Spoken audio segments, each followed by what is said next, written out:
So, Secretary, tungkol muna sa four-piece budget cut, tapos increase. So, the four-piece budget significantly increased by 76% for 2026, from 64.19 billion in 2025 to 113 billion next year. But this comes after a sharp budget cut in 2025 from the 2024 level of 106.3 billion. So, bakit nga po biglang binawasan ang budget para ngayong 2025, at bakit naman ngayon ay biglang itataas muli? Ano po yung naging batayan ng ganitong pabago-bagong pagpopondo? Madam Chair, when we submitted our budget, it was a whole 100 billion plus. We did not ask for a lower budget for it. We don't have the visual as to why it was reduced. But one thing for sure though, nung lumabas ho yung General Appropriations Act, we brought it to the attention of the President, and he made a commitment to, one, make sure that we get fund augmentation to bridge the remaining gap for the last part of the year, which is at around 17 billion pesos. And then he also gave a direct instruction to the DBM to ensure that programs like this that takes care of the poor, the marginalized, and the vulnerable don't suffer the same fate in the future. It's good to hear, Madam Chair, Secretary, na may ganung commitment from the President for augmentation. Sana maging signal yon sa DBM pagkalabas ng budget call early next year, na ipasok na institutionalized yung significant and sufficient line item budget for the four-piece sa budget ng department, para hindi nakakailanganing habulin pa ng augmentation through the action of the OP. Interesting nga kung if you could get a visual on it and then share it with our committee through the chair, para magabayan din kami for the following years.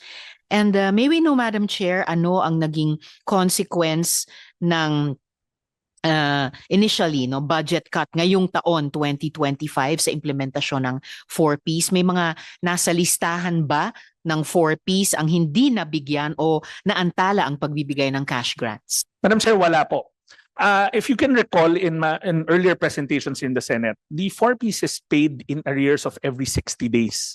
So yung initial na naiwan sa libro na sa line item ay sumapat ho na mabigyan lahat on time ng qualified and compliant na mga beneficiaries all the way to this month.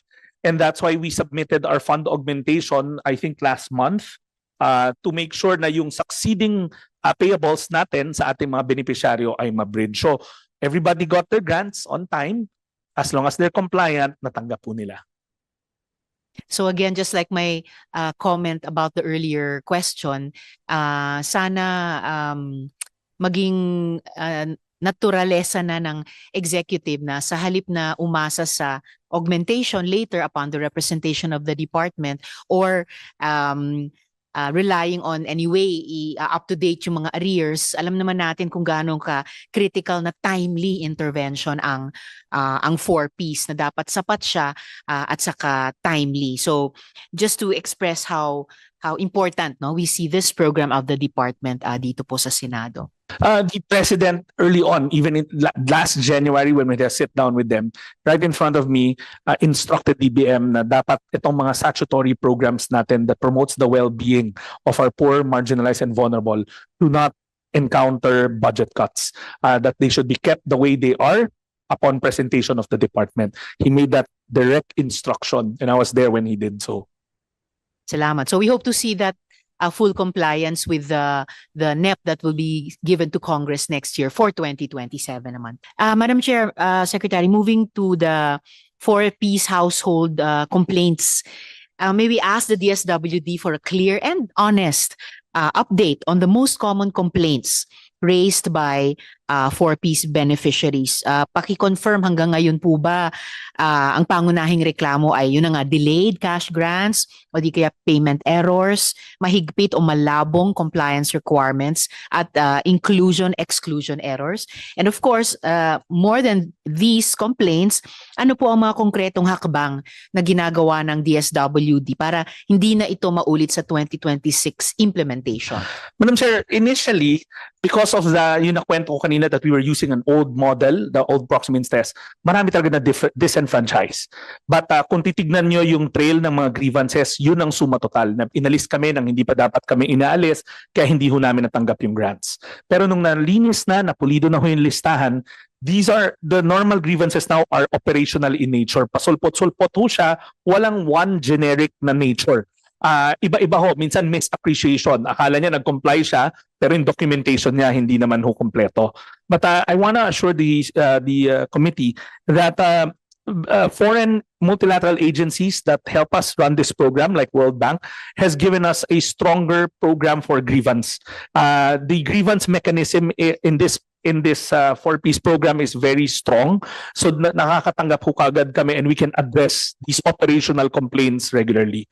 Pangalawa po, in inclusion-exclusion error, meron at meron pa ho yan. And the only reason why we cannot move on it is, as we well know, yung CBMS has already come into law, in effect, wala na ho kaming listahan na pagkukunan. So meron ho kaming mga nag-aantay na maipasok, pero because we can no longer use listahanan, rightfully so, dahil 2019 pa yan, hindi na namin ho kami makapag-entertain ng mga bago. Kaya nga, sa Philippine Development Plan, it should be 4.4 million household. Pero right now, 3 million lang ho tayo. We're in receipt of the first portions of CBMS. We're still waiting for its full completion within the month. After which, we will do a name check to make sure na walang ma-disenfranchise na hindi naman karapat-dapat.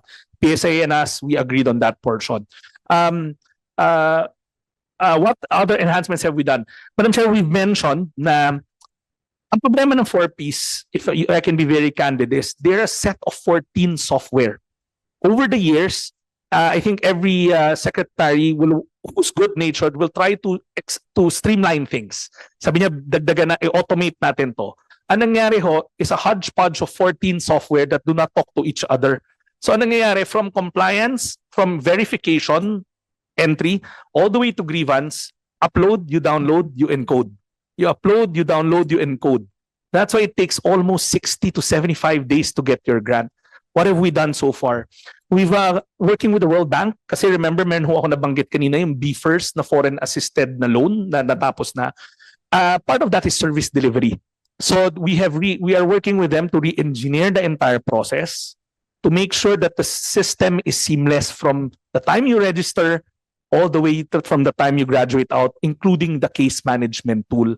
Right now kasi yung case management tool, which is the heart and soul of it, naka-tablet ho siya, pero hindi rin siya nag-uusap doon sa ibang software namin.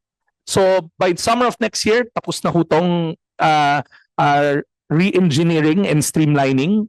So that should give us, ang mandate namin sa sarili namin is same month paying of grant. That's the order that we want. Kasi grant ho to nang mahihirap they shouldn't be waiting for 60 to 75 days. Pero it's a big system kasi, so that's why we had to commission muna a systems re-engineer and then at the same time a software re-engineering group. But by summer of next year, tapos na ho yan. This should help, one, our case managers in administering the program. Number two, to avoid delays in grants kasi nga bakit mag-aantay ng 75 days. And pangatlo, truly we can say that it will be fully automated. Kasi ngayon, sinasabi namin automated, may tablet yung mga case manager, may laptop, pero hindi naman niya nagagamit to its full extent.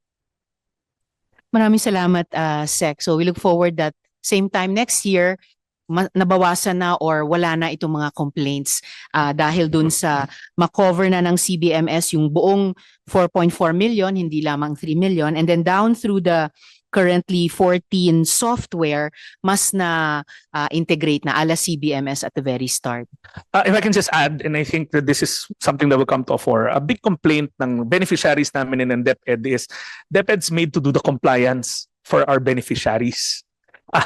The teachers are supposed to do that, and they've been Secretary Sunny and I are agreeing na hindi nila responsibilidad dapat yan kasi kumakain sa teaching time.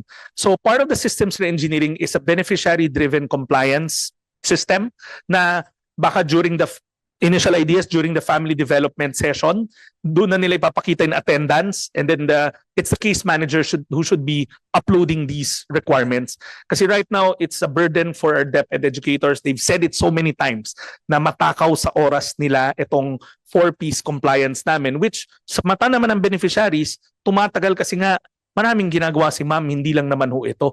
So isa yun sa gusto namin ma-solve. Hopefully by next summer, we'll have a concrete solution on the business process and on the software side.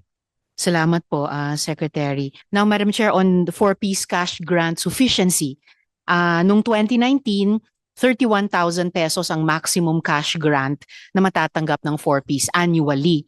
Pero dahil sa inflation, 14,000 pesos na lang ang halaga nito kumpara sa 2013 value, 14,000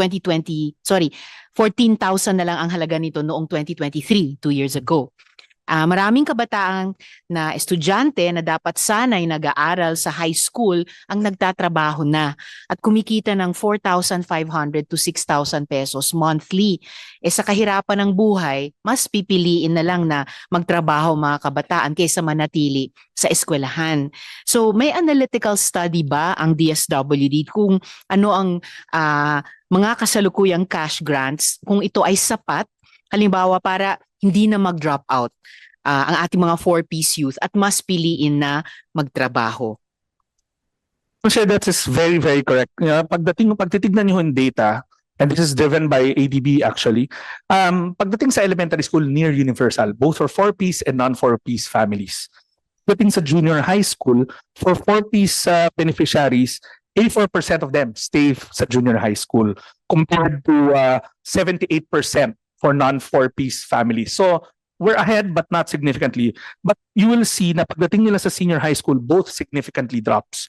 Pagdating sa senior high school for 4-piece, though it's ahead of non-4-piece, 52% stays to senior high school and 47% sa non-4-piece family.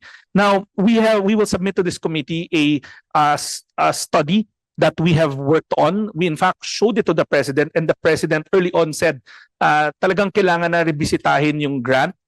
There's a proposal na automatic indexing siya, but I know the economic managers do not want that because magugulo yung budgeting nila pag automatic indexing siya.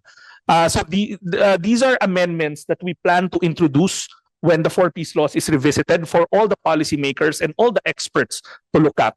Madaling sabihin sa amin kasi we're the one disbursing na, sige na, automatic indexing. But if we look at it from the policy side naman, paano nila ma-forecast kung galaw ng galaw, and baka mag-shortfall na naman tayo if we make this IOU sa ating mga beneficiaries.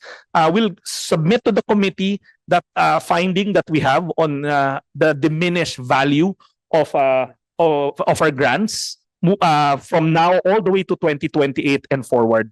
We met with the President. He agrees. He said that dapat talaga matulungan yan mga 4-piece natin. Madam Chair, I cannot say this enough. I've been going around doing a lot of talking to our 4-piece beneficiaries and case managers, Vizcaya, to the farthest off beaten tracks. And the family development session has taught our families the significance of education. Alam nila yon. In fact, ang pangarap marami sa kanila may makapagtapos kahit isa. And that is the vision of 4-piece, to break intergenerational poverty. Pero aminado rin sila na pagdating sa senior high school, pag pinagtrabaho yung bata, mas marami siyang kikitain compared to the grant that they are getting. So it's something that we should really revisit. Although we're working with the TESDA also na the K-12 promise actually helps in this type of situation. Na pangit man pakinggan na dapat skills ready na sila after they're done with their junior high school. Hopefully later on meron silang enough skills, but underemployment is also another thing that we're worried about. That's why revisiting the grant is something that we are pushing for. And in that revisiting, Madam Chair, I would encourage the DSWD to still push as far as possible that advocacy be some form of indexation to inflation. Kasi kung yung ibang variables ini-index sa inflation, bakit hindi ito rin as a proven poverty alleviation program of government? And at any rate po, ano ba yung batayan ng DSWD ngayon para sabihing sufficient ang cash grants and your recommended cash grants to catch up with losses dahil sa inflation? Madam Chair, and I will do a disservice to the people of the beneficiaries if I say that it's sufficient. The department is already saying it's not sufficient. In fact, as early as late last year, early this year, we had a sit down with the President, showed him our indexing study, the one that we will submit to the committee, and he agrees. He said na kulang ho talaga. And that's why I'm not here and I'm not going to say na sufficient po siya. And your recommended cash grant? It's there in the indexing, but Madam Chair, there's a golden opportunity when we do revisit the law to look at also other factors. Like ngayon kasi attendance ang tinitignan natin. We're also studying na completion ang titignan na ho natin. Kasi nga the dropout, it drops. Pagdating ng senior high school, nawawala sila almost from near universal pag elementary, nagiging 80s, 70s to 80s, 7 out of 10 pag junior high. Pagdating ng senior high, 50. So we lost the cohort survival rate isn't there. So PEDS has done numerous studies wherein they said na baka pag i-revisit nyo, tignan nyo rin. Is mere attendance enough? Should it be reward system when they complete? In Southern America, we were talking to ADB and their counterparts there. They were saying in Southern America, they have completion bonuses. Wherein rather than giving them grants on the spot, patapusin natin. Tapos pag nakatapos ka, may parang completion bonus ka. There are numerous modalities. Nag-iba-iba na rin ho yung mga kasabay natin na may conditional cash transfer around the world with how they look at their programs. Also, if you look at the data, we do quite well with primary education. Pero pagdating nga ho sa dulo, doon ho tayo medyo nag-weekend. And we can look into adding more weight into